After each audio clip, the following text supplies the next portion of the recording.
Ma'am, before po tayo magtapos mamaya, gusto ko tong komentaryuhan natin itong kulukoy na Tede Casino na kisawsaw din sa impeachment. Nasabi niya, bobo daw ang nananawagan ay pa-dismiss ang impeachment complaint laban kay Sara Duterte. Aba, ang kakalam ko, si Franklin Drilon na number 3 sa bar.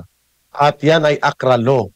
Bugadong hindi pulpol kagaya ni Cristina Conte. Si Tede Casino hindi yan lawyer. Nag-aabogadilyo para sa NPA, yes. Sino siya? Propagandista ng NPA. Sino si Ma'am? Ted Casino, Eric? Pakita mo sa Ay, Pilipinas kung sino siya. si At Tede bakit Casino po, sinasabi niya? yeah, ay Steve CPP, NPA, NDF operative na takot sa lamok at limatik, takot po mamatay sa bala, kaya sa urban operation nagpa-deploy. Kasi may air condition, may mga kotse, at makapag-McDo, makaslurpee, kagaya ni Renato Reyes. Pero sila po, NPA siya. bilang mataas, Nag-NPA ba si yes Ted ma'am, Casino? ay nagpumupunta lang sa kampo ng NPA. Ah, Kagaya ni pero Raul Manuel. sinubukan niya tapos na natakot siya sa limatic, sa mga ganon. Takot. Oo, takot din sa lamok. Saka ayaw din maghirap kagaya ng ibang mga namin na nag-NPA talaga. Pero pareho kami na Communist Party of the Philippines ka, may pananagutan ka rin sa NPA. Kasi kayong gumagawa ng patakaran para sa NPA. Kayo rin ang nagre-recruit ng underground, kaya may pananagutan ka sa NDF din.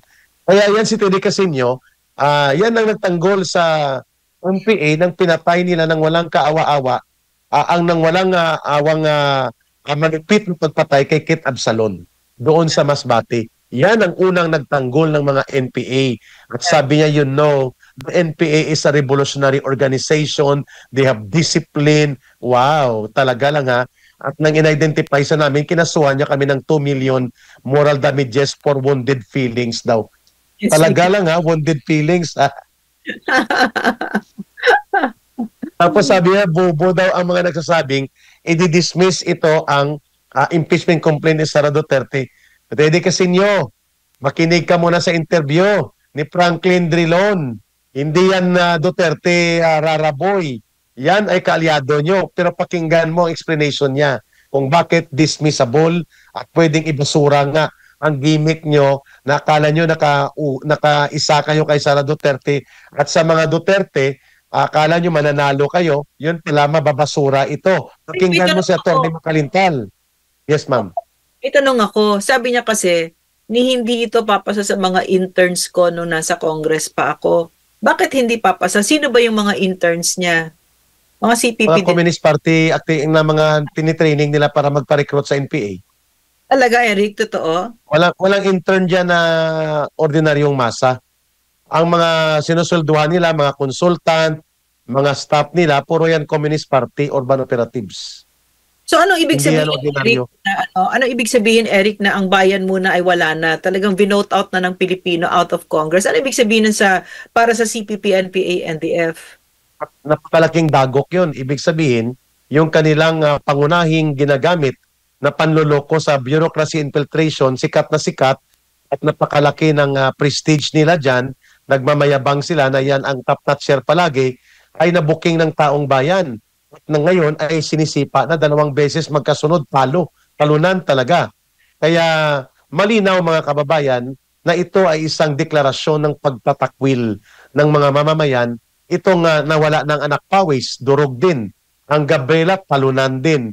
Ang bayan muna, durog din. Eric, iniinsulto niya si Senator Bato, di ba? Yung pala galing sa office ni Bato. Therefore, sinasabi niya, bobo si Bato. General yan. Yeah. May ganyan. So, at saka pati, ilan ang bumoto? Milyon-milyon ang bumoto kay Bato. Di ba? Kay Teddy kasi 20 million. Sa kanya wala pa yata 2 milyon, no? Pilit pa. Oo. Yeah. At mukhang kay Martin Romualdez yan galing ng mga boto pa. At saka So klaro ma'am na mapang-insulto kasi akala niya ay akala talaga ng Communist Party of the Philippines madudurog na mga Duterte.